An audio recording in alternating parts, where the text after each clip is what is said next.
everyone, this is Marcia from One Scrap at a Time, and I'm back today with another YouTube process video for JustNick Studios.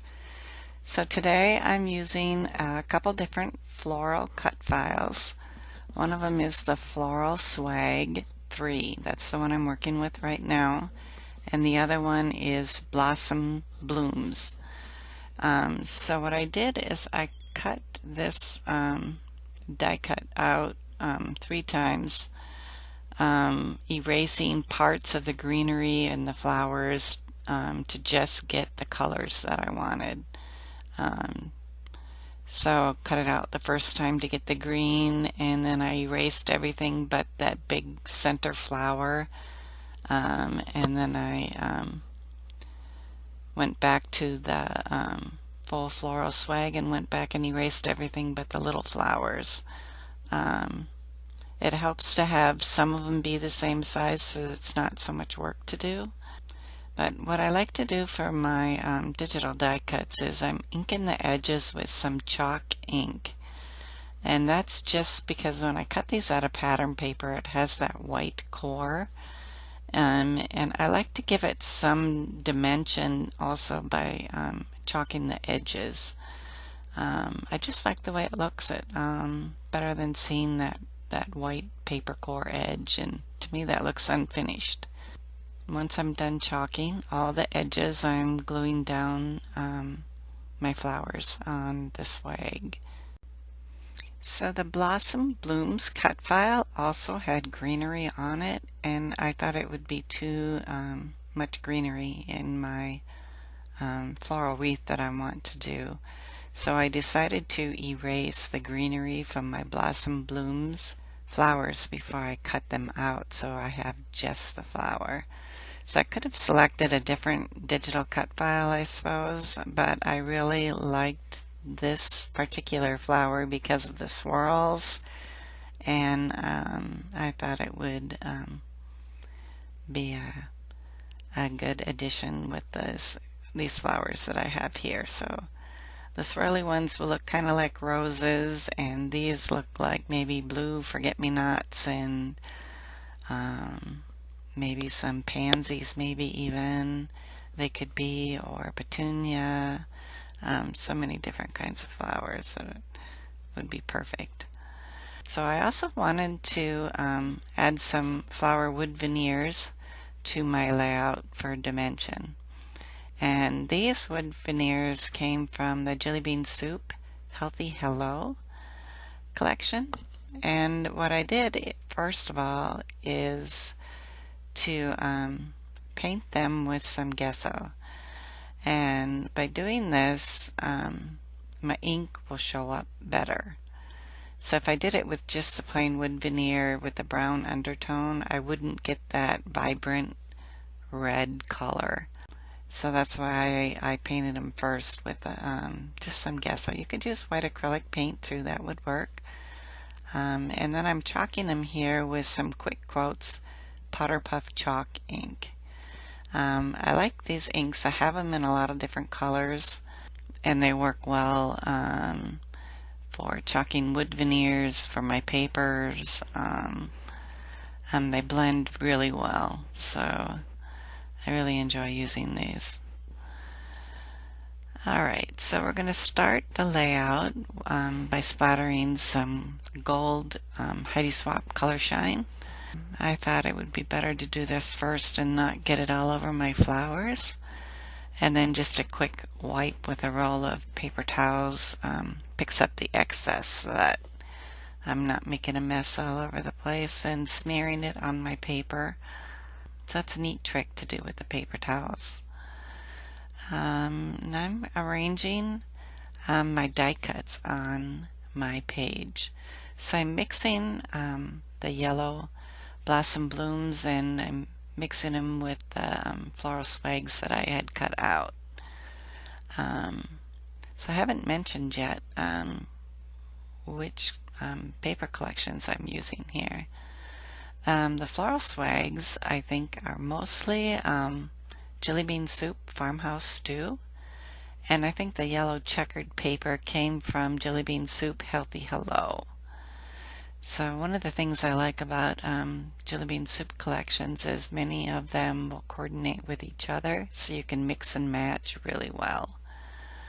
So when I'm gluing these down, to get the swirl inside part of the flower correct, I left the whole flower intact so that I could place it inside that outer cut file and get it so that the swirls are lined up evenly. I'm picky about that, and it worked pretty well. It was fast and quick to do it that way. So I'm gluing all my flowers down.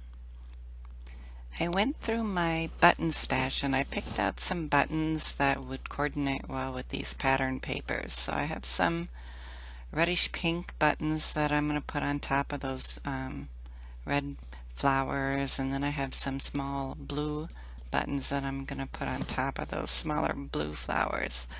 And this will give my layout some dimension, make the flowers look more realistic and not so flat.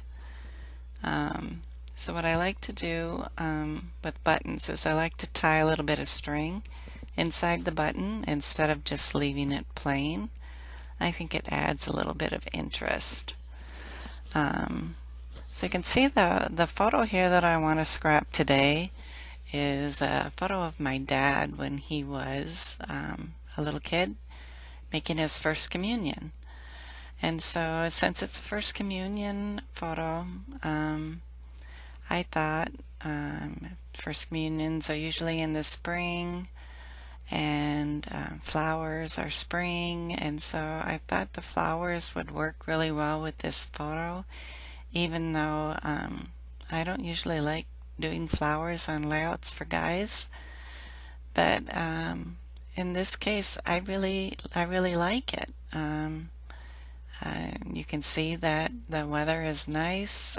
They're wearing lightweight clothes. It's probably not spring unless it's like maybe May or June, maybe even, because right now there's still a lot of snow on the ground here for me in Minnesota.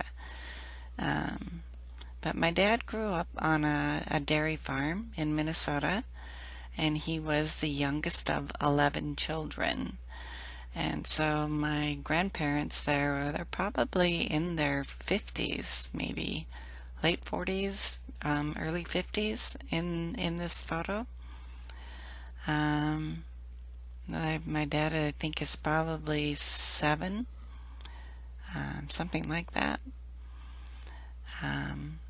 So I don't have very many photos of my dad as a kid growing up. Since he's the youngest of 11, a lot of his older siblings maybe have the photos. I'm not sure, but some of my cousins created a Facebook family sharing group, and this is one of the photos that was posted. And of course I had to download it and scrap it because I hadn't seen this one before, so I thought it was pretty cool. So now what I'm doing is I'm gluing down my wood veneers that I colored earlier. This is adding additional dimension to that floral wreath. For my title, I'm using some stickers, and I like to arrange my stickers on a ruler so that I get them straight and I can decide where I want to place them on my layout. So here I'm going to be creating the title, He Grew and Became Strong in Spirit.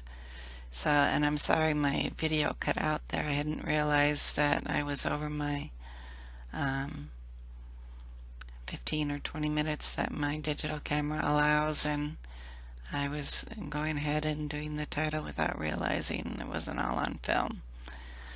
But I arrange it on my ruler, and then I go back and just press it from my ruler onto the paper and pull the ruler away, and it works really well.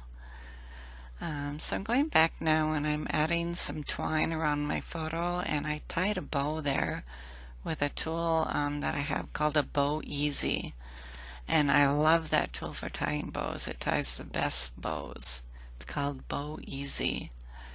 So I had Bussy cut out some butterflies here too, from some pattern paper from Jillibean Soup. And I'm gluing them down now too. And then I think looking to see what else I might use for embellishing on this layout. So I'm looking for a word phrase, and I finally decided on family and one of these sticker tabs, and I'm going to put it up at the top of my photo. And then we're going to put a few pop dots, foam pop dots behind it, just to keep it from being flattened. So I'm going through and I'm selectively adding a little bit more gold color shine on here. So I covered a lot of it up with my floral swag, and I wanted to add just a little bit more. So I'm going through some Healthy Hello die cuts just to see what I have, to see if there's something else I want to add on here. I picked out some flowers, but I thought it would be too much with the blue flowers I already had in there. So I decided just to add the butterfly on here. So we're just about done with my layout here. I want to thank you for stopping by. If you like what you see, please become a subscriber. Thank you so much. Bye-bye.